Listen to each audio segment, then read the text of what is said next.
Chers amis, bienvenue encore une fois sur ce plateau qui est le vôtre, le plateau Delta Rwanda RDC TV.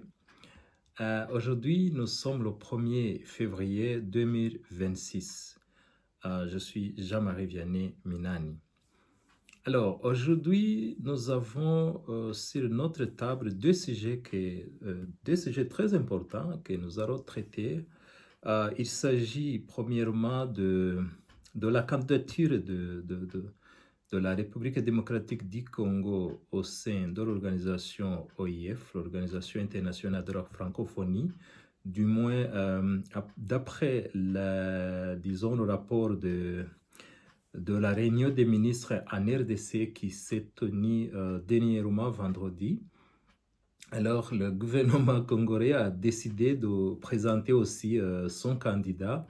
Vous savez que le Rwanda a déjà confirmé que Louise Mushikiwabo va encore une fois représenter le pays, le Rwanda, pour un troisième mandat au sein de cette organisation internationale de la francophonie. Alors, nous allons aborder ce sujet, pourquoi la RDC va aussi poser sa candidature. Est-ce que la RDC aura des chances ou bien est-ce que la RDC vraiment a bien raisonné ou bien analysé cette candidature? Qu'est-ce que ça va lui apporter?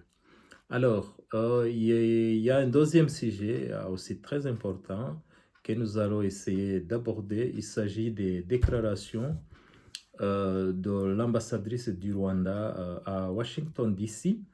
Alors, dernièrement, cette ambassadrice a déclaré au nom du gouvernement rwandais, bien sûr, que le mouvement AFC M23 qui, pour le moment, dirige ou bien assure l'administration de la grande partie du Sud Kivu et du Nord Kivu, les villes de Goma, les villes de Bukavu et quelques autres petites villes aussi, des petites villes aussi, des localités à Rutshuru, à Masisi, une partie de Walikale, voilà, au sud Kivu aussi.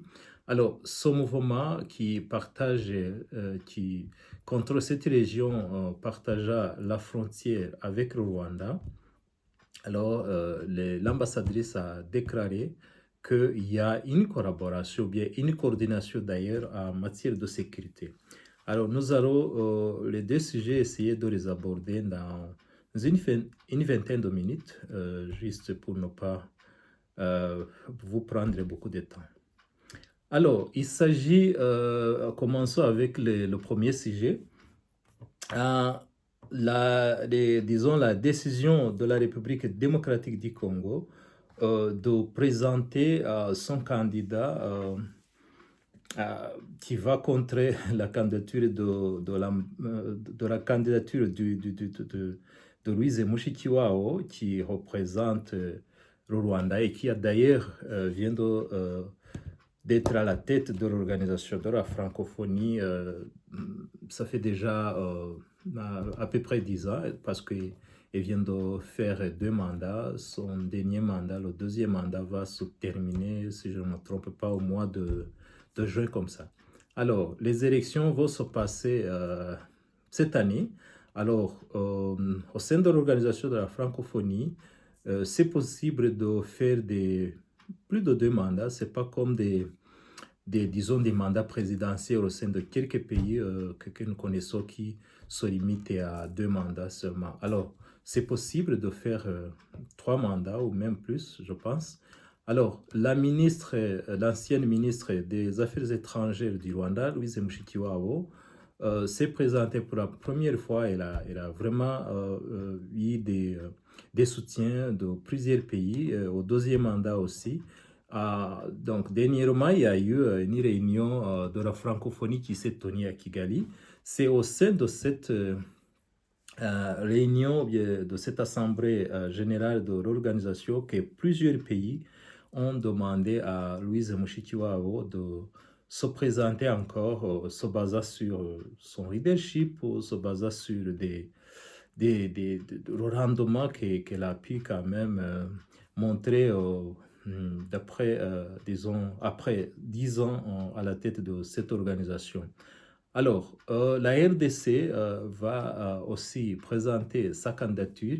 Est-ce que cette candidature de la RDC correspond à la réalité géopolitique actuelle ou bien elle a été justement, ou bien elle a été d'une façon précipitée présentée sans toutefois faire une analyse géopolitique. Alors, d'après plusieurs sources, ce qu'on peut quand même lire sur les médias sociaux, ce qu'on peut lire sur beaucoup, disons, sur les sites ou bien les analyses des grands analystes géopolitiques, c'est que au fait, cette candidature de la RDC au sein de la OIF s'inscrit dans une dynamique géopolitique très tendue entre le Rwanda et la RDC.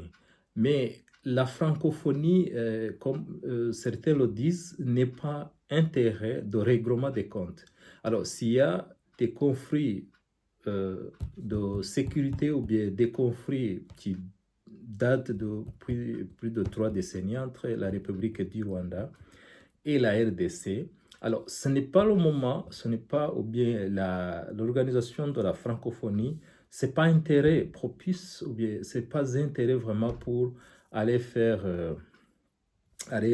disons, continuer des tensions qui existent déjà entre les deux pays. En tout cas, parce que Louise Mushikiwabo a dirigé cette organisation de la francophonie, ça fait déjà 10 ans, elle a montré ses capacités de leadership. Elle a pu quand même diriger cette organisation et beaucoup de pays sont contents de son leadership. Alors pourquoi ne pas lui donner la chance de encore faire 5 ans à la tête de cette organisation? Alors, moi, ce que je vois, c'est que se basant sur ce que on peut quand même lire sur beaucoup des réseaux sociaux, sur quelques sites d'analyse géopolitique, c'est que la RDC, on peut dire qu'elle s'est précipitée. Donc, oui, la présentation de cette candidature est basée sur ce qu'on peut appeler les émotions ou bien les frustrations diplomatiques. On peut même dire que ça peut être une erreur diplomatique parce que si, par exemple, la candidature de la RDC, elle sera peut-être acceptée sans doute, mais la compétition, si par exemple Louise Mushikiwabo parvient à avoir la majorité des pays qui va s'aligner derrière elle et qui vont élire pour Louise Mushikiwabo à la tête de l'organisation pour les 5 prochaines années, alors je pense que de l'autre côté, la RDC sera vraiment trop frustrée, sera très ridicule. Donc, elle va réaliser que c'est une erreur diplomatique qu'elle a commise pour essayer de régler les comptes des tensions politiques, géopolitiques, diplomatiques qui existaient entre les deux pays. Alors, pourquoi se précipiter comme ça? Pourquoi ne pas se concentrer sur les accords qui sont déjà en cours, l'accord de Washington d'un côté qui traite des problèmes externes de la RDC, c'est-à-dire les problèmes qui existent, ça fait déjà une trentaine d'années, entre le Rwanda et la République démocratique du Congo, qui sont concernés par les accords de Washington. Pourquoi ne pas se concentrer sur le processus de Doha qui traite les problèmes internes, c'est-à-dire les racines profondes du conflit à l'est de la République démocratique du Congo qui sont traitées à Doha. Alors, dernièrement aussi, j'ai vu que le président Tshisekedi a annoncé au sein de son discours que voilà, en fait, il va organiser ce qu'on appelle le dialogue national inclusif qui va se tenir en RDC. Je ne sais pas si ça va se tenir en RDC ou bien si ça va se tenir à l'extérieur de la RDC, mais quand même accepter ce dialogue. On va voir l'évolution. Mais au fait, à mon avis, si j'étais dans la position de conseiller nos frères, parce qu'ils sont nos frères, les Congolais, malgré tout, même s'ils sont contre notre pays, même s'ils sont contre les Rwandais, même ils parlent toujours dans les médias sociaux de la haine, justement, du poison rwandais, ils sont contre le Rwanda, ils sont contre notre président, ils sont contre l'actuel gouvernement en place, et pourquoi pas ne pas être justement contre tous les Rwandais, parce que si le gouvernement est la tête de notre pays, tout Rwandais est concerné par ce problème. Alors, moi, je dirais que la candidature de la RDC, vraiment, si une fois n'est pas, donc aussi, le candidat de la RDC n'est pas élu au sein de la tête de l'organisation de la francophonie, ça serait vraiment trop ridicule, ça serait la perte de crédibilité et ça serait l'enfoncement du problématique qui existait, et puis aussi du leadership de monsieur Félix Tshisekedi Chirombo, le président actuel de la RDC. Voilà, en guise de mots, ce que je peux me résumer en disant que le Rwanda et la RDC devraient, à ce moment, parce qu'ils ont déjà disons, les accords de Washington qui les met ensemble et qui les demandent de travailler ensemble, et aussi, après avoir résoudre les problèmes, après avoir résolu des problèmes de sécurité, qui vont se concentrer sur la coopération régionale et l'intégration économique, qui vont travailler ensemble pour développer les pays, disons, en travaillant ensemble sur la chaîne des valeurs des minéraux, sur le tourisme, sur l'énergie et tout ça, et j'en passe. Voilà, en guise de mots, il faut se concentrer sur des problèmes réels, laisser la candidature de Mushikiwabo passer, parce que voilà, donc c'est ce que je pouvais conseiller à mes frères voisins congolais. Alors, ça dépendra de leur leadership. S'ils continuent à justement poser cette candidature, ça les regarde, mais à mon avis, c'est pas vraiment une stratégie, je dirais, diplomatique. Alors, passons encore à notre deuxième sujet. Il s'agit des récentes déclarations de l'ambassadrice du Rwanda à Washington, D.C., aux États-Unis. Elle a dit bel et bien que le Rwanda et le mouvement AFC M23, qui contrôle pour le moment les villes de Goma, une ville très peuplée, très peuplée. Ça fait déjà, si je ne me trompe pas, plus de 1,5 million, à peu près 2 millions d'habitants. La ville de Bukavu, à peu près 1 million d'habitants, et quelques autres villes secondaires, et au sud Kivu et au nord Kivu, à Rutshuru, à Masisi, à Walikale, et j'en passe. Voilà. Donc, ce mouvement qui contrôle d'ailleurs une superficie beaucoup plus étendue que la superficie du Rwanda, pourquoi ne pas travailler avec donc, le leadership de ce mouvement qui contrôle cette grande partie? Alors, collaborer, ça ne veut pas dire qu'il y a un soutien direct du gouvernement rwandais au sein de cette organisation.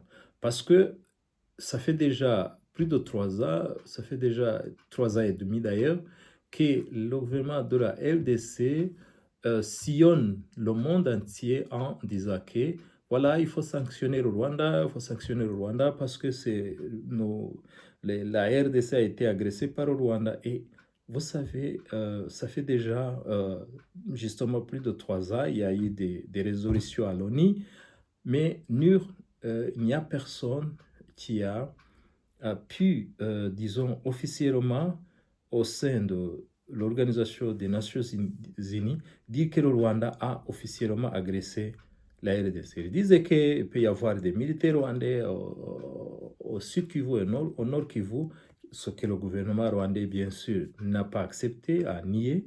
Ils ont dit que non, il n'y a pas de militaires rwandais, c'est le problème congolais, donc les Congolais qui de leur côté, sont en train de réclamer leurs droits, sont en train de se battre pour être acceptés au sein de la communauté congolaise. Euh, le fait de parler la langue Kinyarwanda comme nous, les Rwandais, ça ne veut pas dire absolument pas que le Rwanda soutient directement, donne un soutien direct au sein de son mouvement. Alors, ce que l'ambassadrice du Rwanda a dit a suscité des tensions des vives émotions au sein de la classe politique et diplomatique de la République démocratique du Congo, soit disant que voilà, maintenant le Rwanda vient d'accepter, voilà, le Rwanda collabore avec le M23, le Rwanda soutient le M23. Mais je pense que du côté de Washington, les États-Unis, en lisant cette déclaration, contrairement aux interprétations que Kinshasa est en train de donner, les États-Unis ou bien Washington ne considèrent pas cette annonce comme une acceptation ou bien comme une preuve valable pour dire que le Rwanda est en RDC. Alors, les Américains disent qu'ils ont l'air, et données qui peuvent, qui témoignent ce qu'ils disent au sein de l'organisation de l'ONU, mais ça, je n'y entre pas beaucoup. Et d'ailleurs, récemment, on a annoncé qu'il n'y a aucun militaire rwandais sur le sol de la RDC.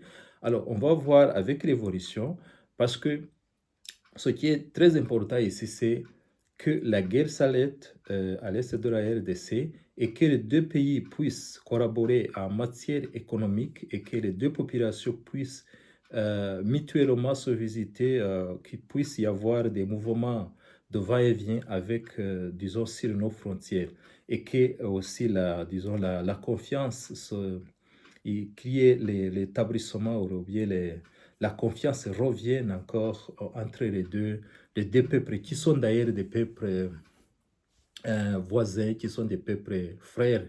Alors, nous, les Rwandais et les Congolais, nous sommes les mêmes, nous sommes tous des Africains, nous partageons les frontières, nous partageons la même région, nous partageons les mêmes catastrophes climatiques, sécuritaire, voilà, ce qui peut avoir l'impact en RDC peut avoir aussi l'impact. Vous avez vu l'éruption volcanique qui a eu des impacts en RDC, qui a eu aussi des impacts à Gisenyi au Rwanda.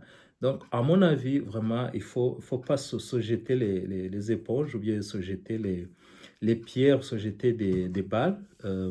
Alors, il faut travailler ensemble, il faut essayer de peser les tensions, il faut essayer d'aller dans cette optique-là des accords de Washington. Alors, c'est la raison pour laquelle, d'ailleurs, vous voyez mes émissions.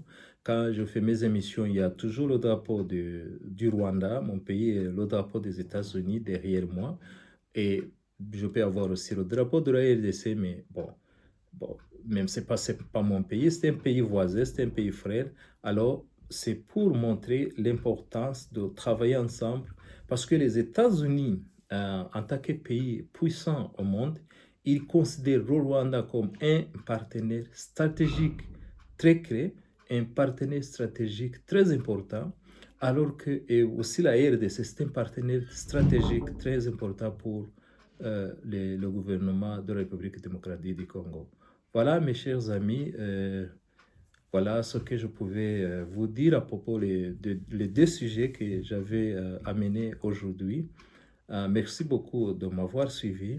Je vous demanderai bien sûr une petite, disons, contribution de votre part, c'est justement vous inscrire sur ce plateau parce qu'il n'y a pas beaucoup pour le moment des inscriptions. Alors, je vous demanderai vraiment c'est juste cliquer le lien d'inscription et vous abonner comme ça.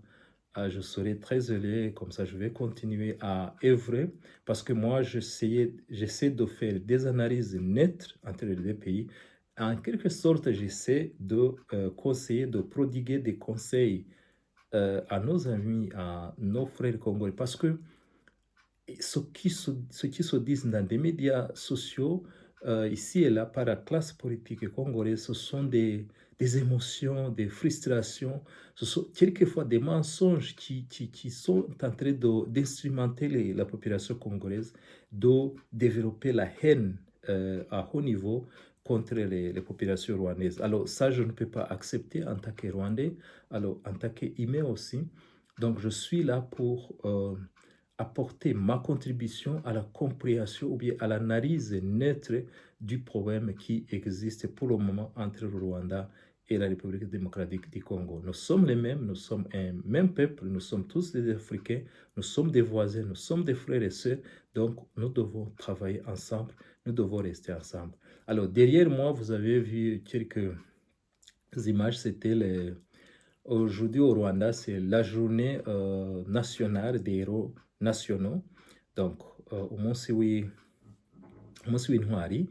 Alors, il y a aussi la prière nationale pour remercier Dieu et pour donner à Dieu, disons, lui montrer le plan de 2026 pour lui présenter nos prières pour qu'il puisse nous accompagner au cours de l'année donc 2026. Alors, vous avez vu ces images derrière moi, alors c'est très important aussi de préciser ça.